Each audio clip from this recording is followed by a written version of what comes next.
नमस्कार, देशहित में आपके साथ मैं अदिति त्यागी हूं। तो हिंदी फिल्म का एक गाना है, गए थे हम हलवा खाने, मुंह ही जल गया।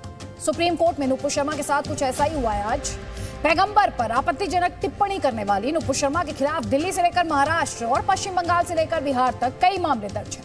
नुपुर इस मांग के साथ सुप्रीम कोर्ट पहुंची कि उन पर दर्ज सारे मामले दिल्ली ट्रांसफर कर दिए जाएं। इस याचिका पर सुनवाई के दौरान सुप्रीम कोर्ट ने नुपुर शर्मा को खूब फटकार लगाई। सर्वोच्च अदालत ने क्या कहा वो अब हम सिलसिलेवार तरीके से आपको बताने जा रहे हैं। नुपुर शर्मा की अर्जी उनके घमंड को दिखाती है, इसीलिए वो लोअर कोर्ट की जगह सीधे सुप्रीम कोर्ट चली गई। नुपुर शर्मा पर सत्ता का नशा सवार है। देश में जो भी हो रहा है उसके लिए नुपुर शर्मा जिम्मेदार है, ये बड़ी टिप्पणी सुप्रीम कोर्ट ने की। अदालत ने यह भी कहा कि उदयपुर हिंसा के लिए नुपुर शर्मा की बयानबाजी जिम्मेदार है। साथ ही नुपुर शर्मा को पूरे देश से माफी मांगनी चाहिए।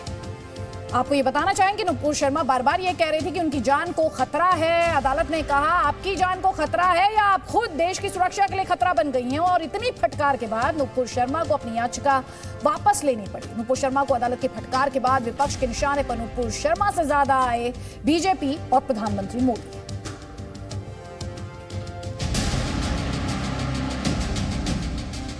देश के प्रधानमंत्री से अपील करता हूं, डिमांड करता हूं कि वो नुपुर शर्मा को ना बचाएं।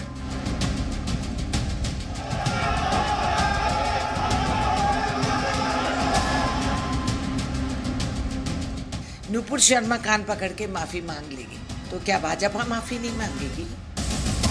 जो नैरेटिव बना दिया है कि भारत में नरसंहार हो रहा है मुसलमानों के साथ, हो रहा है मुसलमानों के साथ।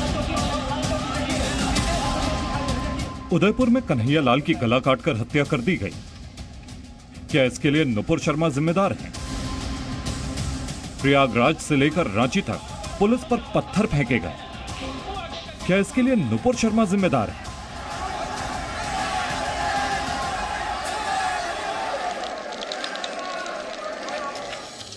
कानपुर में जुम्मे की नमाज के बाद हिंदुओं की दुकानों में तोड़फोड़ की गई। क्या इसके लिए नुपुर शर्मा जिम्मेदार है?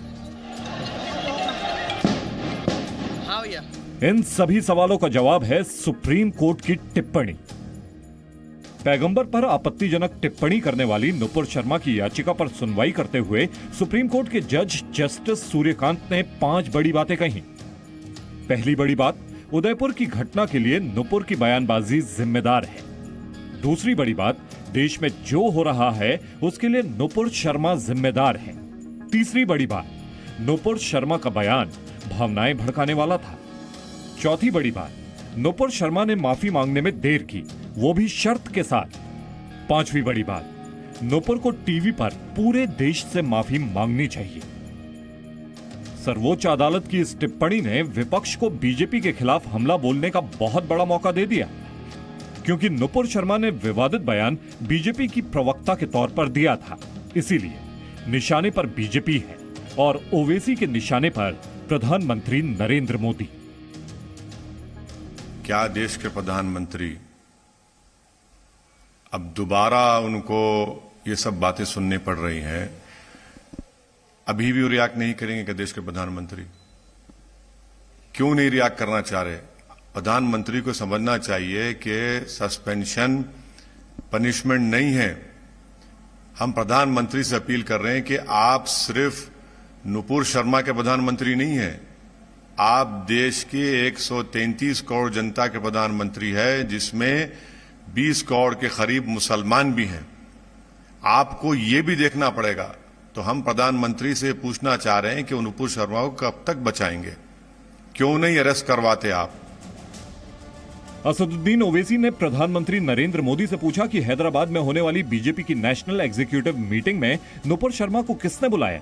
गिरफ्तारी की जगह नुपुर को बीजेपी की ओर से दावत क्यों दी गई? मैं देश के प्रधानमंत्री से डिमांड करता हूं, नुपुर शर्मा को आपने सस्पेंड किया, ऊपर में पनिशमेंट नहीं है। नुपुर शर्मा भाजपा की एनईसी की मेंबर है। कल हैदराबाद में एनईसी में क्या उनको दावत दी गई आने के लिए? क्या वो डिस्कस करेंगी अपनी बातों को? तो देश के प्रधानमंत्री से हम अपील कर रहे हैं कि क्योंकि दिल्ली का law and order union government में आता है, इसलिए नुपुर शर्मा को गिरफ्तार होना चाहिए और कानून के मुताबिक उन पर एक्शन लिया जाना चाहिए। अब आप नुपुर टू उदयपुर की पूरी कहानी समझिए। 27 मई को नुपुर शर्मा ने एक न्यूज चैनल पर पैगंबर को लेकर आपत्तिजनक बयान दिया था। 1 जून को पहली एफआईआर दर्ज की गई। नुपुर के बयान के खिलाफ 3 जून को पहला बड़ा प्रदर्शन उत्तर प्रदेश के कानपुर में हुआ। 4 जून को कई मुस्लिम देशों ने नुपुर शर्मा के बयान पर भारत सरकार से आपत्ति जताई। 5 जून को सोशल मीडिया के जरिए नुपुर ने माफी मांगी और 28 जून को राजस्थान के उदयपुर में नुपुर शर्मा के समर्थन करने की वजह से कन्हैया लाल नाम के एक टेलर की कट्टरपंथियों ने गला काटकर हत्या कर दी। यानी 1 महीने बाद भी नुपुर से जुड़ा विवाद थमा नहीं। सुप्रीम कोर्ट की टिप्पणी के बाद समाजवादी पार्टी की ओर से बयान आया कि कन्हैया लाल की हत्या के जितने बड़े गुनहगार ये 2 कट्टरपंथी हैं, उतनी ही बड़ी गुनहगार नुपुर शर्मा भी हैं। उनके बयान से अगर उसी वक्त गिरफ्तारी हो गई होती तो पूरे देश में जिस तरह का गुस्सा फैला और उससे कुछ सरफिरे आतंकवादी किस्म के लोगों ने एक गरीब टेलर की हत्या कर दी, उस टेलर की हत्या के लिए जितना जिम्मेदार वो 2 आतंकवादी हैं, उतने ही जिम्मेदार नुपुर शर्मा है। अखिलेश यादव ने कहा कि नुपुर शर्मा को अशांति फैलाने की सजा मिलनी चाहिए। नुपुर के उस बयान के 9 दिन बाद देश के 14 राज्यों में प्रदर्शन हुए। कई राज्यों में हिंसा हुई और अब तक इस मामले को लेकर 3 लोगों की मौत हो चुकी है। 30 से ज्यादा पुलिसकर्मी समेत 50 से ज्यादा लोग घायल हुए हैं। सुप्रीम कोर्ट ने नुपुर शर्मा को फटकार लगाते हुए यह भी कहा कि उन्होंने अपने बयान से देश की सुरक्षा के लिए खतरा पैदा किया है। हालांकि कांग्रेस का मानना है कि नुपुर शर्मा को बलि का बकरा बनाया गया है। असली विलेन तो बीजेपी है। नफरत के स्पीचेस, हेट स्पीच दे दे के देश भर में इतने नफरत फैला दिए हैं और आज एक नुपुर शर्मा मिल गए इन लोगों को। क्यों भाजपा क्यों ना माफी मांगे? सुप्रीम कोर्ट ने कहा कि इनके कहने पे देश भर में आग लग गई है। अगर इतनी बड़ी हादसा हो भी गई तो क्या भाजपा के सीनियर लोग आके नहीं कह सकते इन्हीं चैनलों पे कि भाई हम माफी मांगते हैं, ये तो हमारे विचार है ही नहीं? कह सकते थे ना। चुप रहे गूंगे बन के सारे लोग, बहरे गूंगे। घूम पलट के ये महिला पे सारा तोप लगा के चला रहे हैं उनके कंधों पे, तो क्या बाकी पार्टी में कोई जिम्मेदार नहीं है? सुप्रीम कोर्ट की टिप्पणी से मौलाना भी गदगद है। आज सुप्रीम कोर्ट ने जो फैसला दिया है वो फैसला काबिले तारीफ है और सराहने के लायक है।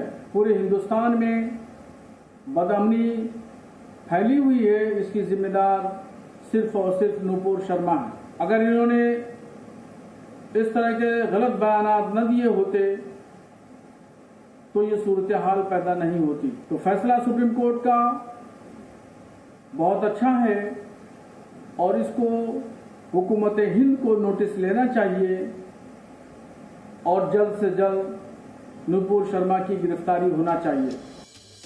इस मामले में नुपुर शर्मा को प्रवक्ता पद से हटा चुकी बीजेपी विपक्ष के सवाल का जवाब देने की हिम्मत नहीं जुटा पा रही है।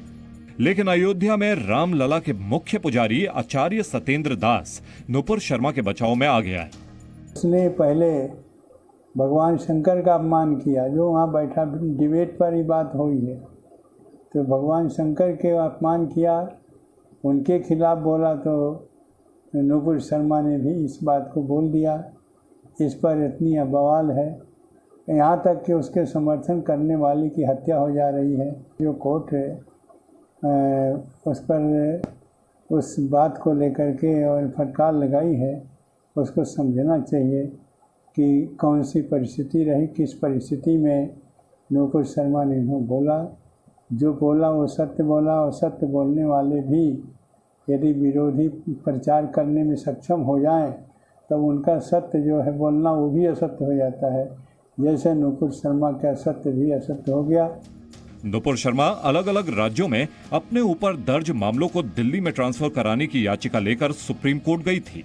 उन्हें लगा कि अदालत से राहत मिलेगी, लेकिन उनकी उम्मीदों पर सुप्रीम कोर्ट ने सर्जिकल स्ट्राइक कर दी। अरविंद सिंह, जी मीडिया, दिल्ली।